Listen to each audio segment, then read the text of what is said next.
Whoa. Whoa. Whoa, whoa, whoa. Can you make it make sense? Yeah. I'm just trying to get my bands up, put my mama in a mansion. When he talks down. Hello, everybody. Welcome to the first episode of Make It Make Sense. My name is Professor Kush Jenkins. I'm a professor at Northern Virginia Community College, and my co-host. I'm also a professor at Northern Virginia Community College. My name is Anthony Otagbe, and I guess you could say I wear another hat as a CPA. I have my own CPA firm. Yep. And here, what we're going to do is hopefully make this economy make sense to you. So through these podcasts, what we hope to do is just answer questions, present topics, talk about current events, right? Right. Because these are things that people are thinking about. But what we're going to do is give you things on an account with maybe more of like accounting slant. Accounting is so boring, Kush. I don't know if we want to talk about okay, accounting. so we're going to give it to them on a hip hop slant. That's what we're going to give it to you. Yeah, make it more fun. But anyway, we're going to spice it up because we're always having these conversations. People are coming into our conversations and they're like, man, we wish we could hear those conversations on like a format where we could get it every week. And so we decided, yeah, we're going to give it to you every week. So here we are. We're going to, and we're going to start it off. First things first is let's just talk about just talk about yourself. Sure, yeah. So this is the introduction part. I started off with my CPA firm as my introduction because I think that's probably going to shape a lot of kind of my perceptions, my views, because I deal with a lot of different clients in different businesses, federal contractors, or private people like law firms, automotive dealers, and I gain a lot from my experiences with them just as people and as business owners. You learn a lot. And even in myself as a business owner, I kind of tend to look at news in my own way. On the state level, certain things that can happen on the state level can affect me as a business owner. And then when you rise up higher to the federal level, certain news, certain laws, legislation that happen can affect you as well. Personally, I am married recently. That was last year. Oh, wow. Welcome to the institution. Thank you very much. Yeah, so there's that, and I also am working on my doctorates. That's taking a lot of time. I don't really have a life right now. But it's all about progression. That's what I'm all about, and moving forward, and about awareness, about knowledge. And one of the things I like to do is make people share my knowledge with my community. And so that's why I teamed up with my esteemed colleague, Professor Kush. All right. Okay, so my name is Professor Kush Jenkins.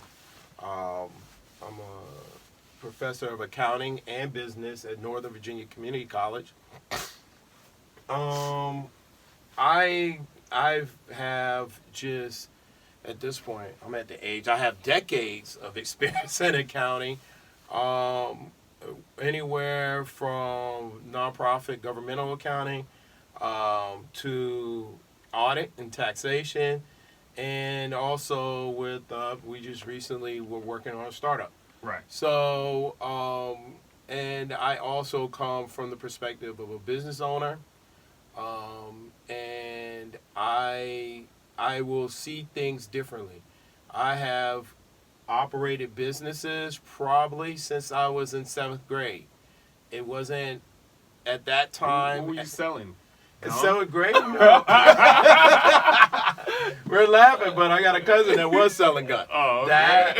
In 7th grade, I was mowing lawns. Oh. And I had decided to get some of my friends, one of my friends, shout out to TJ, had asked me, hey, let me get on the lawnmower. So I started giving him, I think we were getting $25 a lawn, and he would keep 20 and I would take 5. And then I started getting my brothers and my cousins involved, and we had a very lucrative business. At that time, I didn't think of it as a business. I just thought, oh, we're just mowing lawns. But as I grew older, I realized that I had a really lucrative business. Right. So, yeah, so I have a business mindset. I grew up with a business mindset. I hope that you, the viewer, you guys achieve a business mindset and throughout the podcast, and we give you different perspectives and different ways of thinking things through. So,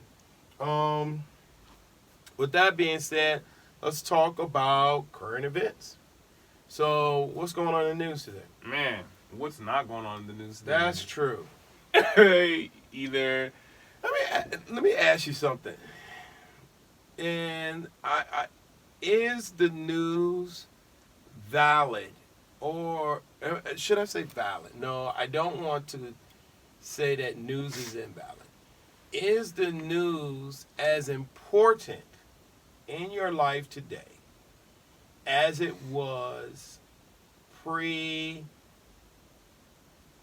I want to say 2016, but I think some people will say, well, you're trying to out, President Trump. So I'm going to just out President Trump, pre-President Trump. Yeah. Right? Yeah. How valid is the news today as compared to before we got into the Trump-Clinton election? That's a really tough question because, I think with the entrance of President Trump, or I guess you said your question was before, right? Right. Is the news as important to your life and your life's decisions today as it was then? Okay. So let me speak from a personal level. I think it's very entertaining. I don't think it's very substantive.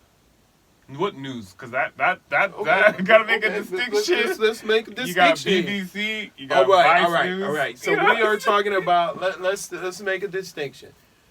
Okay. Are we name dropping? No, I was just trying to give an example. Let's call it mainstream news. Mainstream. I want to omit certain news outlets. Now, let me be honest with our audience. These news outlets are not the very aesthetically nicest to look at. They don't have sound pieces. They are very boring. But as far as the substance they give you, I would say they're right on point. That's PBS. That would be Bloomberg. That would be PBS. Wow. Well, I mean, would you put maybe BBC? I would put them. From my experience. Okay. From my BBC. experience, yeah. Okay. Because it's interesting when you read about I'm not talking about them.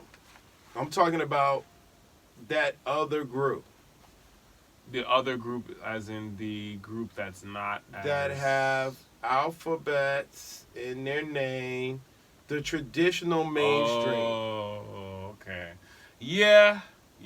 I will say I've noticed that they tend to cater to a certain demographic that's set in their ways. Right. Mm-hmm.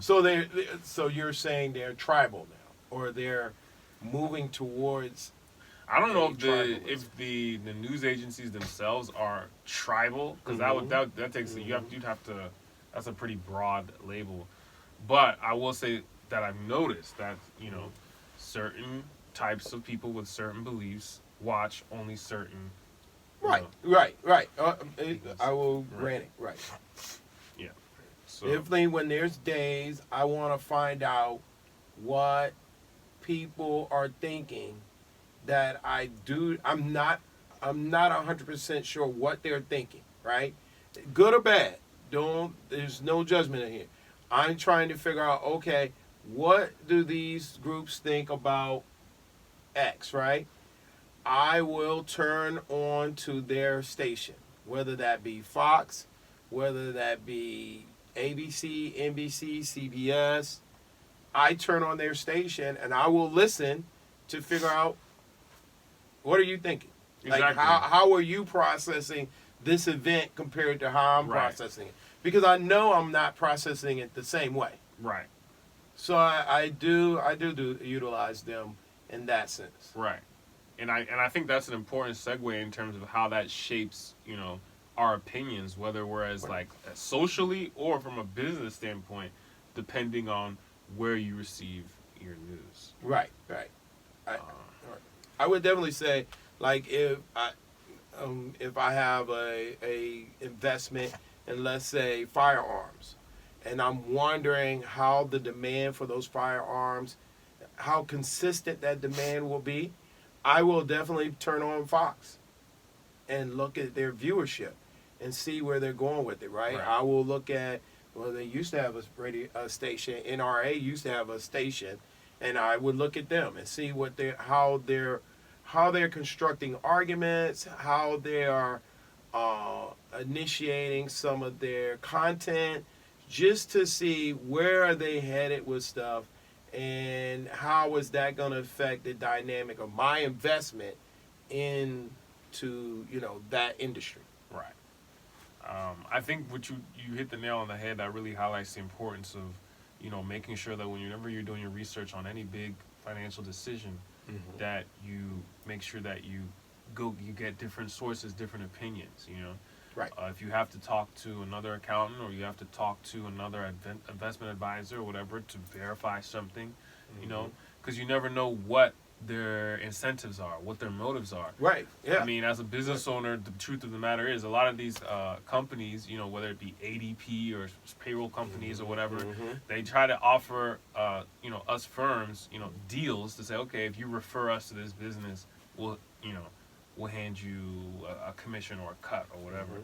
So that's a reality. So when you hear someone say, hey, yeah, a professional tell you, yeah, you should try this product or you should try this thing, you got to do your research, because it's possible that they have something to gain outside of you just getting that product. Yeah. I and going to that, when you're talking about that, I learned something from a mentor, and that was looking at advertisers. Who advertises on that station?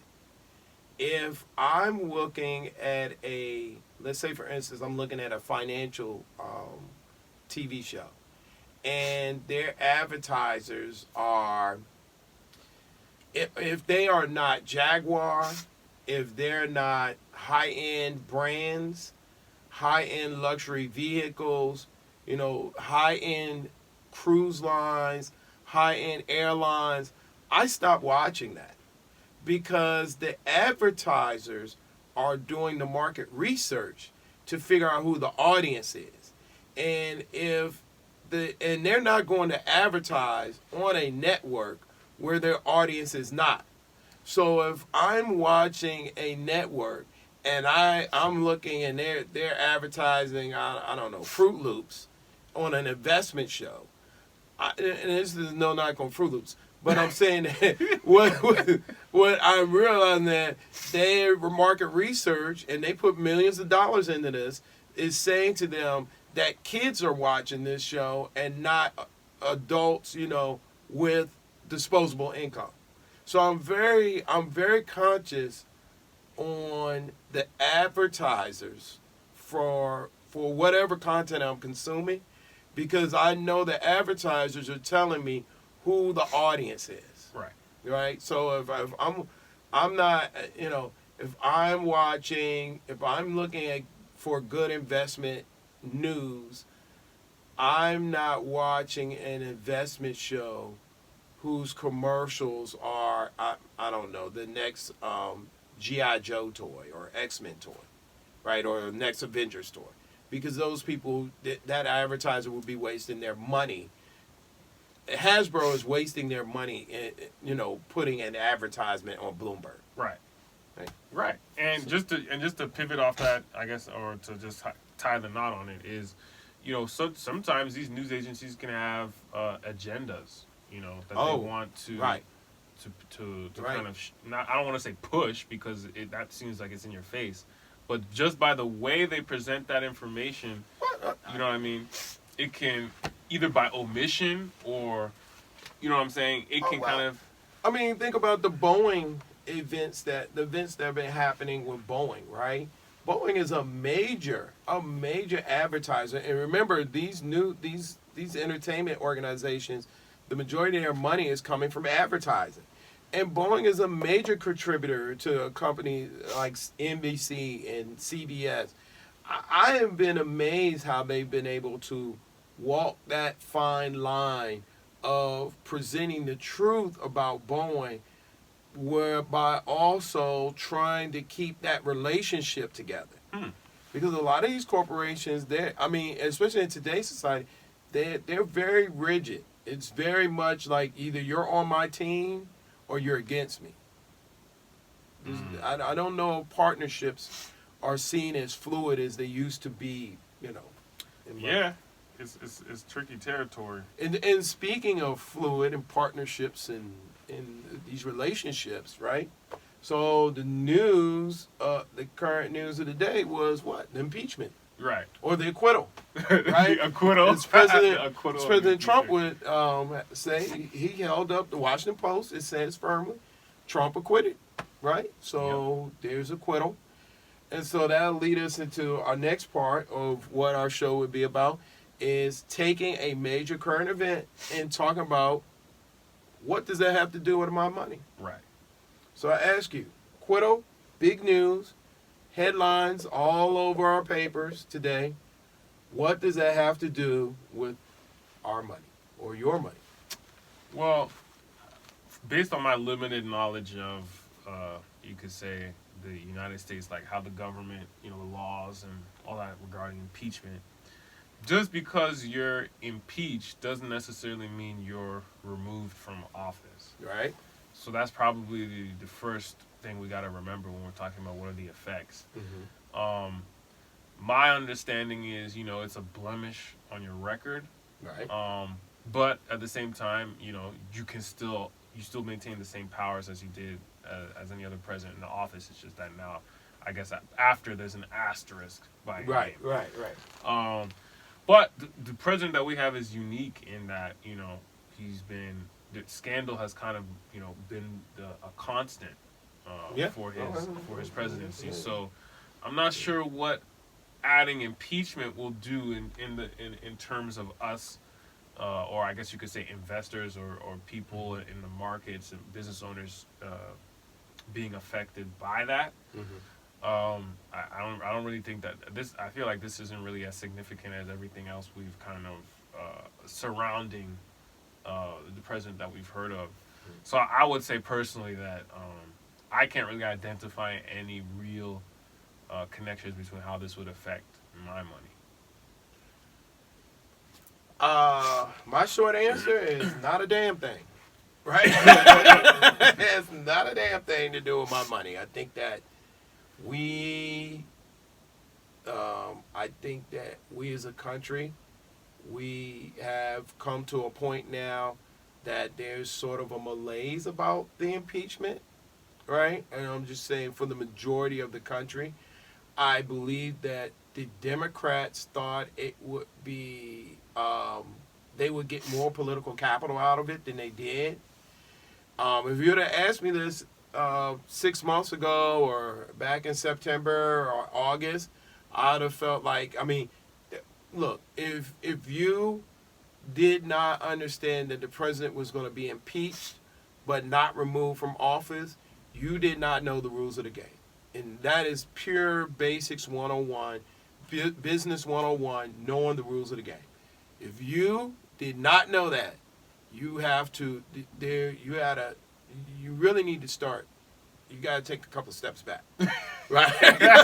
Reevaluate a lot of things, because you should have one thing that we do not like in business is uncertainty, and we definitely know the rules. So therefore, we knew going into this situation that, hey, there is going to be impeachment. Now, there might not be a removal from office, but there will be impeachment. Now, months ago, I thought maybe this would be enough of a weight on the president and a boost to the Democrats to propel a candidate through to the general election. Jesus Christ, can a Democrat really mess up? I'm amazed at the ability of the Democrats to take a touchdown and make it a fumble. Right? Right? I'm totally amazed. Right? I sit on the sidelines and I think in my mind, wow, this is going to be the first president that comes out of impeachment better than they went into it. Wow. That's Right, full disclosure, in 1999, I was working for the Democratic Party in the state of Alabama. When President Clinton was impeached, trust me, many of us did not believe he would be able to be reelected if he was on the ballot in 2000. Right now, things had changed by that time, but I mean, he was like a very much a poison pill going in the 2000 election with Al Gore. I've never seen, and I don't know if this is the strength of the president or if this is just the weakness of the Democratic Party. I've just never seen a president come out of an impeachment where we know he went to a foreign government and asked their help to intervene in our elections. He's done this several times. And you went in there and people were like, I don't know about you. Then you came out and they know now that you asked another government to help. And they're like, yeah, I think you're my man. That is you. That is the president's charisma and the Democratic Party locking arms and saying, here we go, buddy. Right. So I've been amazed by that. And it has nothing to do with my money. I think life goes on. Right? I think if we were to talk about headwinds when it comes to the economy, we would talk about the coronavirus. We would talk about inflation of assets and all these other things. I don't see that having an effect. But I would just say kudos to the administration because you have got to be the first administration to come out. Nixon was hated. Like, you read stuff about Johnson. Johnson was hated. When I was a kid, Nixon was hated and reviled. His library is not a federal library. It was not supported by the federal government. And now you're looking at President Trump. I mean, it's just amazing. All right, let's jump into the next topic. But that's just amazing. You guys, kudos to you. Cheers. Hats off. Hats off to you. my dear. Dear man. All right, so the topic of the day. The topic of the day we're going to talk about is making your life like a business, or going through your day-to-day life more like a business. And when I think of that, I think of the book Rich Dad, Poor Dad, Robert Kiyosaki. Fantastic book. If you haven't read it, please look into it. Hopefully we'll have it in the notes or something below. But that book was the first time I saw a explanation of how you should treat your life as a business, right? And I think that Mr. Kiyosaki, was groundbreaking and revolutionary in that point. And for our first podcast, I definitely would like to introduce that theoretical idea, because I know that some people are going through their life and they're saying, this is my life, this is a business. They're two separate things. And I'm saying, no. They're one. And if you operate that way, you will find much more success and much more greatness in your life. What do you say? I say that this is great knowledge. It's just hard to implement.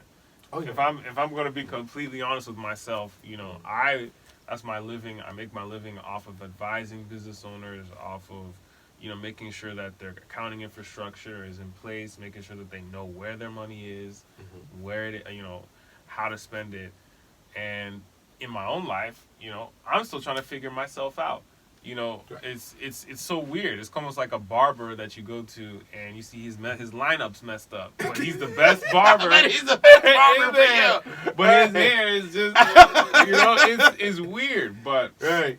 Psychologically, that's something I've, you know, been working on with myself. I think that my partner has been helping me a lot with that. He's more so on the financial advising side, Mm-hmm. and so he's been helping me to just kind of like be better with you know, cutting out expenses or stuff that I don't need, or goal setting, you know, for you know, because I guess my mind, I have a lot of ideas, you know, that I want to achieve and goals and stuff, and I'm like, okay, well, if I have money, let me go pursue that. But now it's almost like, okay, I need to start taking a measured approach towards that so that I'm not bankrupting myself trying to chase 100 different things. And so businesses, they have budgets, you know. Businesses have targets, and they constantly revise and check to see, okay, what's the balance? How close are we? Maybe we need to pull back on that. You know, they don't just go all steam ahead and exhaust all the resources, because that's how you go belly under. So it's, what I would say is, it's something that I want to get better at, you know. But it's important. How did you get to the point where you were even looking at your expenses? Because for a lot of people, and I'm imagining there's a lot of our listeners out here that don't even have a budget. They're not even tracking their expenses. How did you get to the point that you were tracking your expenses and looking at a budget? I would try different methods. I would try apps. For some reason, I couldn't stay with it. I don't know why. Like, I would put my expenses, because then I would realize how stretched I am. Right, yeah, right, yeah. And it would put me in a bad mood, because I wouldn't want to look at that and be like, oh, so I don't have this, my discretionary income is this low? Right. Oh, man, forget that. I want to stay in my head. You know, I know what my expenses are. Right. I don't need an app to tell me, oh, I'm this much over last month, I need to chill out, or, you know. But at the end of the day, you know, I guess, I don't know if it's having someone else. I guess this is why people have financial advisors. Right. That second word, that second voice in your head saying, hey.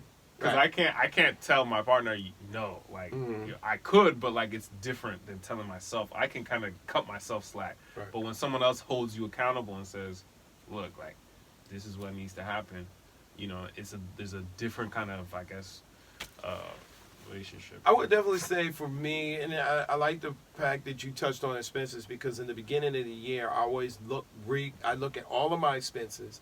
I look at all of my revenue lines, right? And I think at my expense lines, I'm like, what has gotten out of hand? And I'll tell you, an expense that got out of hand for me was cable TV.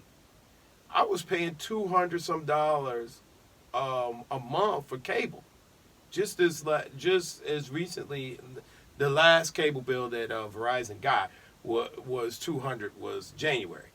But I was paying $200 for cable. Family of 4.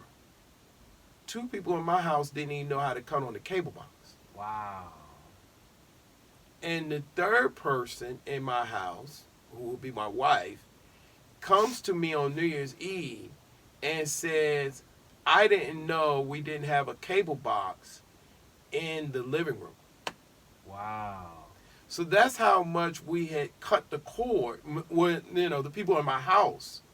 And I'm the only one watching cable, but I'm paying $200 some for cable. So naturally, y'all know we cut the cable. We cut the cable. But I don't know that unless I'm going over line by line my expenses. Right? If I'm treating, and trust me, I've been probably paying this $200 cable bill definitely throughout my the time football season. So definitely since August. But you look at that, I looked at a couple other bills. I wasn't just paying that. I was paying $200 for cable, and that didn't include HBO, the Showtime that I was paying. I was paying HBO, Showtime, and Stars on my Amazon stick, on my Fire Stick, separately. I was paying HBO, Showtime, Stars, Netflix, Yeah. and Hulu. Yeah, you were loaded. What? So, those are expenses. Now you would not that bill, and all I needed was the internet. I didn't care about any of the rest of the stuff. That bill is now $70. $70 Wow. $80 a month. Just internet. The boxes were $20 for renting them a month, and they were like $25, and there were some other expenses. So by treating my life as a business, I was able to go in there and cut those expenses. Now that freed up income for other things in my life and other goals that I'm trying to achieve.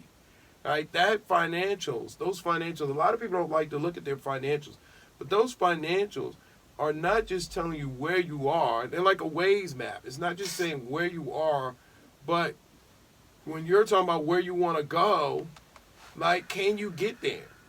Right? I was thinking the other day, for a while I've been thinking of teetering with this idea of maybe moving or going somewhere, moving to like another city, or just moving, right? Maybe when I get, to a certain place, or when my kids get older, maybe moving to New York or something. And then I realized, I said, I can't go anywhere without an international airport. It's just not how my life is constructed, nor is it my vision for my life, right? So just like a business would say, hey, if I have a manufacturing warehouse, I got to be a certain distance or parameter within an airport. I have said I've got to be a certain distance around an international airport. And I'm talking about a real international airport, like Dulles and up. I'm not talking, no offense to some of your local airports, but Manassas Regional. I don't know this one. But those are the things, also in treating my life as a business. And I agree with you. It takes time. This is what we're talking about right now. This is not you walking in and resolving it all in one time. It's not I'm going to download an app and it's going to resolve it. It's Right. It's chopping a tree. You come, you swing once, you drop your axe, and you come back the next day and you'll swing again. Wow. Until that tree comes down. Yeah.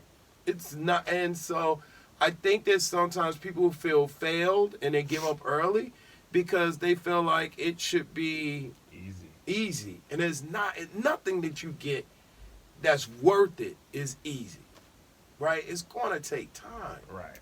and that kind of irks me sometimes when people feel like, oh, it should be like to give you an example. Right now it's tax season, right? People come to me right now and ask me, what's some good advice on lowering my taxes? And my first question is, are you talking about 2020 or 2019 taxes? Because if you hear about your 2020 taxes that you'll be filing next year in 2021, I'd be more than happy to give you some advice. If you're talking about your 2019 taxes, that year is done. Right. It's literally like you ran a race, and then at the end of the race, you turned to someone and said, hey, what sort of shoes would help me run faster in that race I just ran? Yeah. So as a business, you have to project. You have to think ahead. Not today. These companies aren't thinking today. They're thinking 6 months, 12 months, 18 months, Right. 5 years from now. And you've got to think about that as your business, as your life, and the way you do things. Right. Yeah. I mean, because I think you summed it up perfectly. We go in thinking that, we are the masters of ourselves. If we set our mind to just, quickly just change something, we can just change it. Right. And, if it doesn't happen that easily, then that means that either we can't do it, Right. or that it's just not meant to, Right. you know what I mean? Mm-hmm. But I mean, as with my case, I've actually somehow I found a way. I stumbled into a way. My business partner has helped me get my financial life together. So we're saying you got a mentor. A mentor?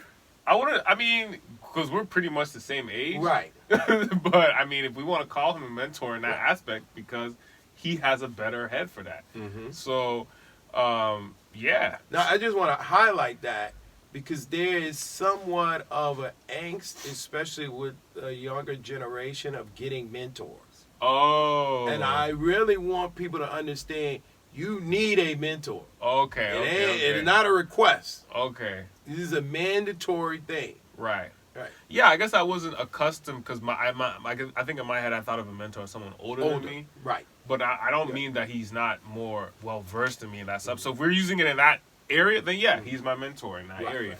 So, but yeah, I guess for me, I guess the way I needed to do it was I needed someone to kind of like check me or someone to like kind of make me feel guilty, Right. to hold me accountable. Keep you accountable. Because I Keep you accountable. I couldn't Keep do it you myself. accountable. Right. And sometimes people married, they found their spouse or whatever. That's the person that, Right. Yes. You know. Yes. so they complete each other in that way. Right. So But that's tough because we're accountants. When you're an accountant and you get married, the chances that your spouse is better at money than you, slim to none, more like none. yeah, very true. Slim to none. Very true. Very true. Very true. Very true. Yeah, Right. we have that reputation. And then I would also want to talk about another thing that you said. It took you a while to get here. And I would say that even for me, and at 44, I'm 44 years old, it's taken me time to get here. And one of the things that I learned, I started reading some books, and I read Susie Orman's book just last year, and it's about money and women and money, right? So I read that book. It's an off-gender book, right? It's for women. I just read it because I think what Susie Orman does is fantastic. I like her work, very much a fan. And I read that, but one of the things that hit home for me was she is a stickler about balance. And I think sometimes as men, we don't truly have balance in our life. And because we don't have balance, it's hard for us to get that first step or going in our financial life because we're truly not balanced. And some of the things that she discussed in that book were, for me, some What do of you those mean by initial- balance? I'm sorry. So to balance, interrupt you. okay. So as a man, we work, we come home, right? However, is that a comfortable space for us? Is that a good mental space for us? Are we overworking ourselves? Are we working in a position that's fully accepting our potential? Are we working in a place that we feel comfortable with, and we're glad to express ourselves, or we're not, right? Also, like when you're talking about balance, she's talking about like, how are your relationships? Okay. Not only how are your relationships, how are your space? Like she begins with this idea of cleaning, like just cleaning your house, getting rid of stuff that you have not worn 6 to 12 months. Just get rid of it. I realized that was just wonderful in itself. I know the people who clean my house now, they love Susie Orman because they've definitely increased my demand for their services. Right. But I do that because that cleaning puts me in a space that makes me more productive in what I do. And now when I'm waking up at home, I'm feeling refreshed and ready to go. Right? So that's balance. Instead of waking up and I'm tripping over toys, I'm tripping over stuff, and I'm like, where's the bagels, and why is this here? I'm not getting lost in life's early frustrations. I'm waking up and having a better, more fulfilled, more planned, and more balanced, going back to the word balance, morning, which the way you start your day is going to really affect the way you just keep going. Right. So that balance is big. And when you look at companies, a lot of companies are talking about work-life balance because they have an understanding that if you have balance in your life, you're more productive. Yep. Right? And so you need to be more productive in your life. If you're treating your life as a business, you get that balance. You become more productive. And that really has helped me. Yeah, I would say it's one of that book. If you, this might sound like gender bias. It is, but if you're a woman, that has got to be one of my top recommendations for you.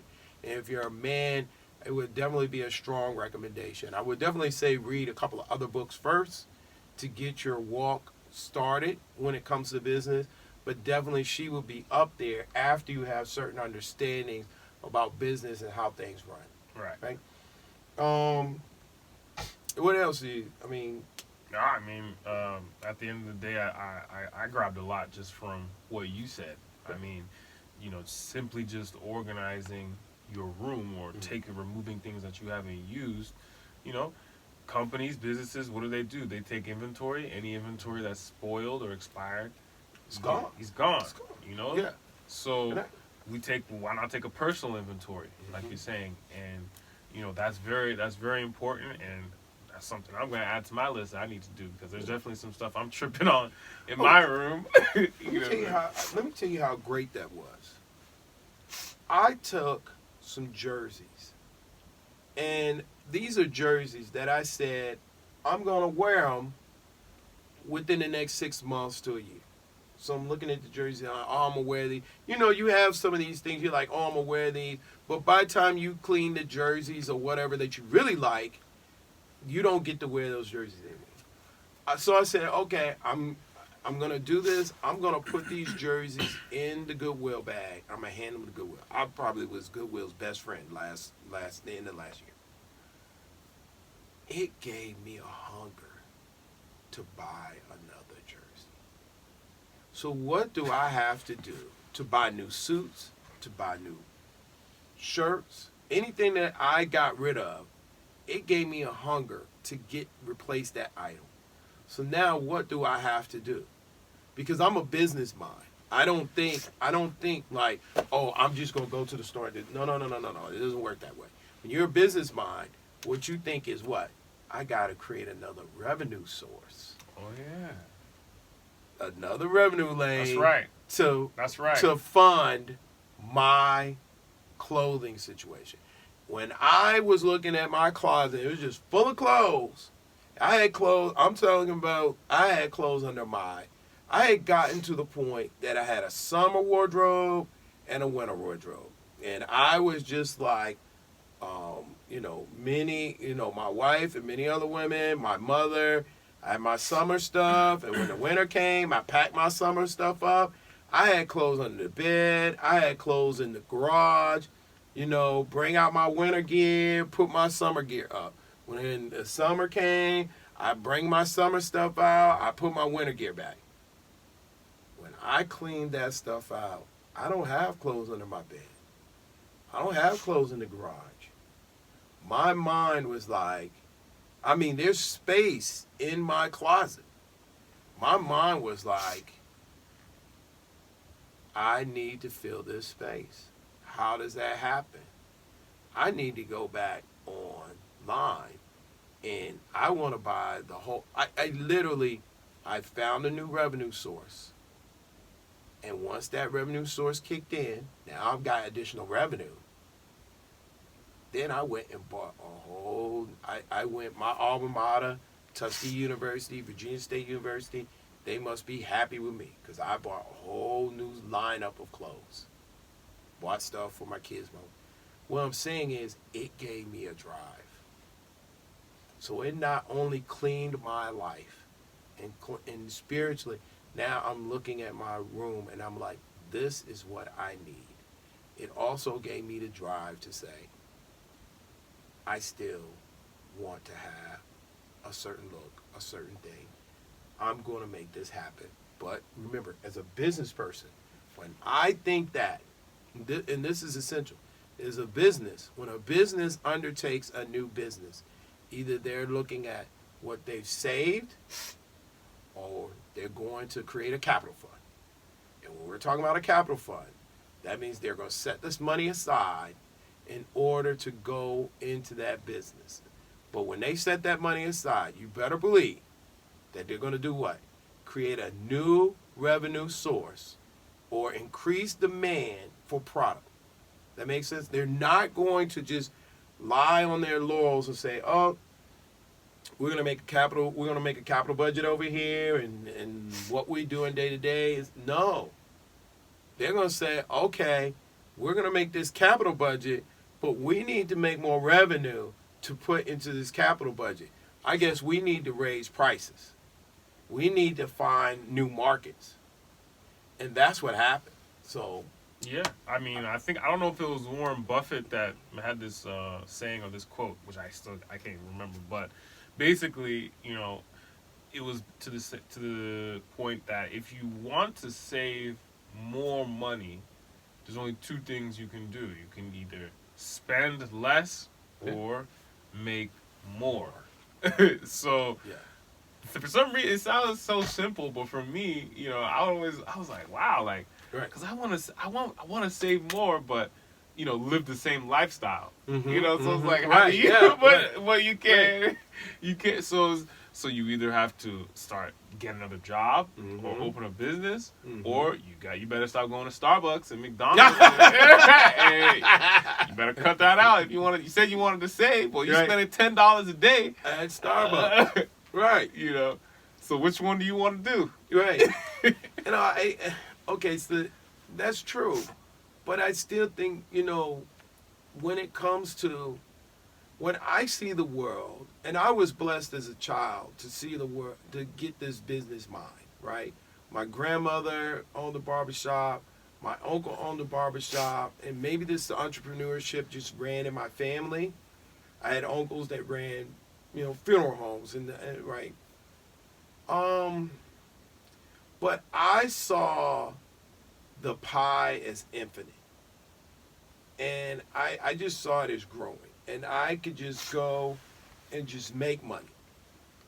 I didn't see the pie, as I hear some people talk, as this set amount, right? And sometimes I listen to politicians and I hear them and I'm like, okay, you see the pie as just 12 slices. I see the pie as it has 12 slices now, but I can cook another pie, and now we got 24 slices. Right? And so, for me, I never took it as, oh, I have to redo my lifestyle, as more as, oh, I need to get more revenue in the door. How do I get more revenue in the door? And then that question leads to how do I bring more value in the world where they will pay me to bring that money in the door? Right? And I see a lot of people, they see it as, oh, I got to get a new job, or, oh, I need to work. Now I got to go work Uber. And I see it as, no, how does my skill set, and I saw that even as a kid, because I told you in 7th grade I was mowing lawns. By 8th grade, I was mowing lawns, and we had a business where we unloaded trucks.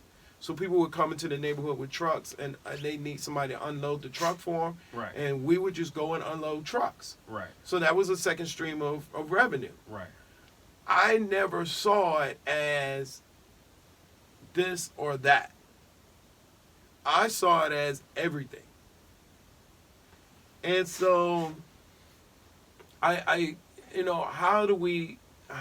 does that mindset transfer? Like, how are you transferring that mindset to your students to see things differently? From a value added. Right. Well, that focus, I think we touched on that more so in the upper level of accounting, like accounting 212 for those that. Okay. I would know, but yeah, right. Cost accounting. All right. But we're nerding out. I know, right? I promised I wasn't gonna. Right. We were gonna go there. But I think it's important because a lot of clients that I run into, they have issues understanding, what is accounting? Why is this important? Is it even worth the money? And, to some degree, if you run into, your run-of-the-mill bookkeeper that's just literally keeps your books, gives you, reconciles your bank statements or whatever the case may be, delivers you your financials when you ask for it, and then the job stops there, what is the value added there? Because there's an extra step that you really need to take for your business owner to because a lot of people can't read an income statement. Some people can't read a balance sheet. So it falls on us as accountants to be able to communicate that information to make it make sense. So that is the value added proposition I can speak for in my industry. If you really want to increase your value or your money to what you're getting, you got to make sure that you play not only just a role of just I don't want to keep saying bookkeeping because that makes it sound like I'm downplaying it, but you have to enrich your clients. You have to educate them. And that's kind of what I felt. That's kind of what I run my business. That's how we run it. We try to enrich our clients and educate them and make sure that they have a good understanding of what we're doing. Because it makes everybody's life easier. No, your accountant should be. I mean, you should see your accountant as like the bishop or the queen on your chessboard. It should be that important, or your castle. It should be really that important. And they should be able to show you ways to make your company more valuable in ways that you had never even thought of. Now, let me say this. An accountant is a very exotic animal, right? Right. And a lot of times an accountant is going to give you exactly what you ask for.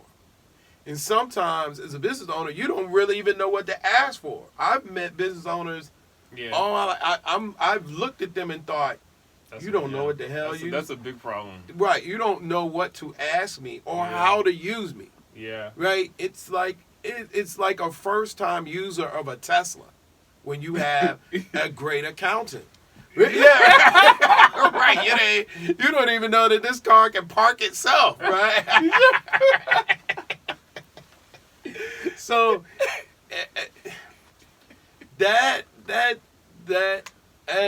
getting used to an accountant, getting used to what they bring to the table, right? Even like I studied accounting. A little background on me: I studied accounting when I was on the emergency response team in the state of Indiana, and being in law enforcement, my accounting background gave me the ability to come with certain ideas and things that I brought to the table that brought value to our team. And I remember my commander coming to me and saying, "Wow, you're deciphering things that we normally had to take to state police or other organization to get done." And I was working through those problems and those answers at that time. But what I'm saying, you've got to be, and you've got to invest. You've got to invest in your accounting, because the return on your investment for your accounting department should probably be tenfold. Did you say? Yeah, I mean, it sounds astronomical because not a lot of people know how to utilize. Their accounting. Right. They don't. When we say tenfold, if you're spending $50,000 on your accounting team, you should be seeing $500,000 in revenue, right? And they should be able to point it to you, like, this is where you have saved, right? And so that is that, and that goes back to, you need an accountant for your life, not just to do your taxes, but sometimes just to step you through your life. I'm an accountant. I have an accountant. Okay, I'm not afraid to say it. Too, right? I have an accountant too. You know what I Appreciate it. Right. Otagbe and Oluma say, CPAs. But and every accountant I know, every great accountant I know has an accountant. They're not going out here and doing it themselves. And you've got to take advantage of that value.